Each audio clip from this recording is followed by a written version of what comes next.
وقتی نام ویلیام شکسپیر رو میشنویم بلافاصله یاد کلماتی چون هملت، رومئو و جولیت میافتیم. نامی که مترادف نبوغ و عظمت ادبی است. اما در پشت این نام افسانه‌ای یه راز 300 ساله پنهان شده. رازی که بزرگترین سوال تاریخ ادبیات رو مطرح میکنه.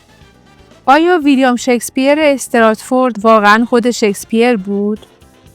زندگی نامه رسمی شکسپیر پر از حفره‌ها و ابهامات است.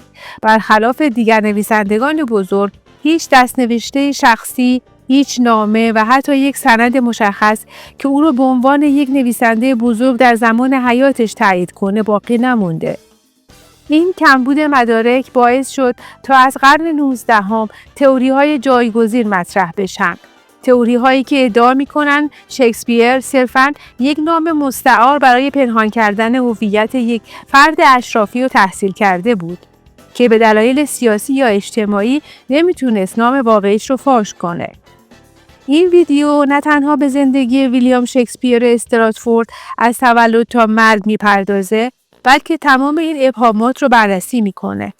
آماده باشید تا با بزرگترین معمای جهان ادبیات روبرو بشید.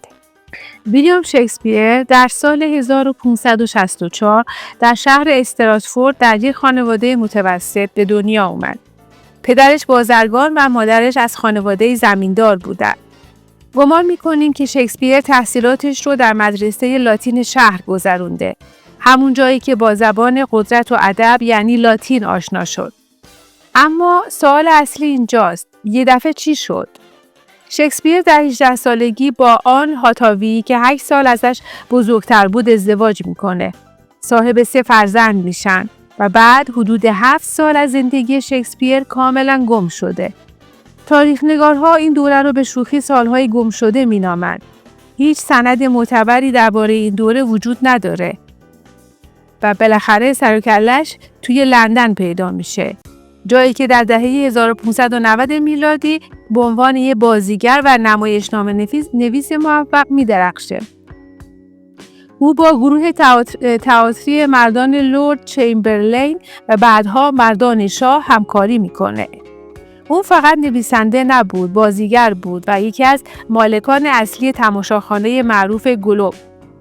بیشتر آثار معروفش مثل تراژدی‌های بزرگش مثل هملت، همونی که میگه بودن یا نبودن، شاه لیر و مکبث رو تو این دوره خلق کرده. و اینجا بزرگترین سوال تاریخ ادبیات مطرح میشه. چطور ممکنه؟ چطور این بازیگر طبقه متوسط بدون سابقه تحصیلات آکادمیک دانشگاهی تونست با چنین عمق و دانشی بی‌نظیر از ظرافت دربار سلطنتی تا فلسفه وجودی انسان بنویسه؟ موضوع قابل توجه دیگه اینه شکسپیر که به عنوان بزرگترین نویسنده تاریخ ادبیات انگلستان شناخته میشه، در وصیت‌نامه مفصل خودش هیچ اشاره‌ای به کتاب، نمایشنامه، نسخه خطی یا حتی کاغذ و قلم نکرده.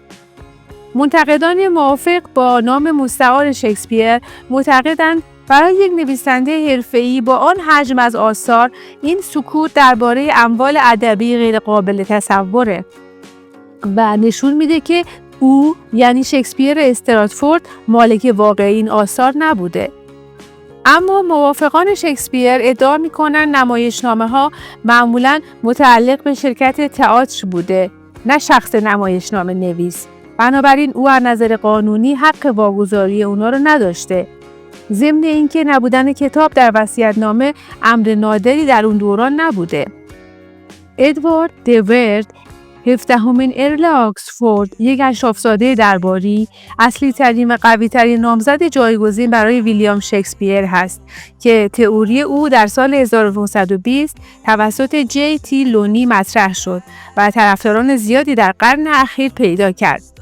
در اینجا مهمترین دلایلی که باعث میشه طرفداران مشهور به آکسفوردی ها ادعا کنند او نویسنده واقعی آثار شکسپیر هست آورده شده. تحصیلات عالی. برخلاف شکسپیر که آموزش او به مدرسه گرامر محدود بود، دور تحت سرپرستی سر ویلیام سیسیل، مشاور اصلی ملکه الیزابت، در کاخ سلطنتی بزرگ شد و در کمبریج و آکسفورد تحصیل کرد. آشنایی نزدیک با آداب دربار. آثار شکسپیر دانش عمیق و دقیقی از زبان، آداب، قوانین نانوشته و سیاست‌های ظریف دربار سلطنتی و ورزش‌های اشرافی مانند شاهین بازی و جستینگ رو نشون میده. دانشی که گفته میشه برای یک بازیگر از طبقه متوسط غیر قابل دسترس بوده. دور شخصاً این زندگی رو زیسته. سفرهای خارجی. نمایشنامه‌های شکسپیر مانند تاجر ونیزی، رومئو و ژولیت سرشار از جزئیات جغرافیایی و فرهنگی دقیق از ایتالیا هست. دور تنها کاندیدای جایگزین اصلی است که یک سفر طولانی به ایتالیا داشته و از شهرهای کلیدی که در نمایشنامه‌ها ذکر شده بازدید کرده. هملت. بسیار از آکسفوردی‌ها معتقدند نمایشنامه هملت اتوبیوگرافیکه. دور نیز مانند هملت پدرش را در نوجوانی از دست داد و توسط داییش بزرگ شد و از طرفداران تئاتر بود. شهرت به عنوان شاعر.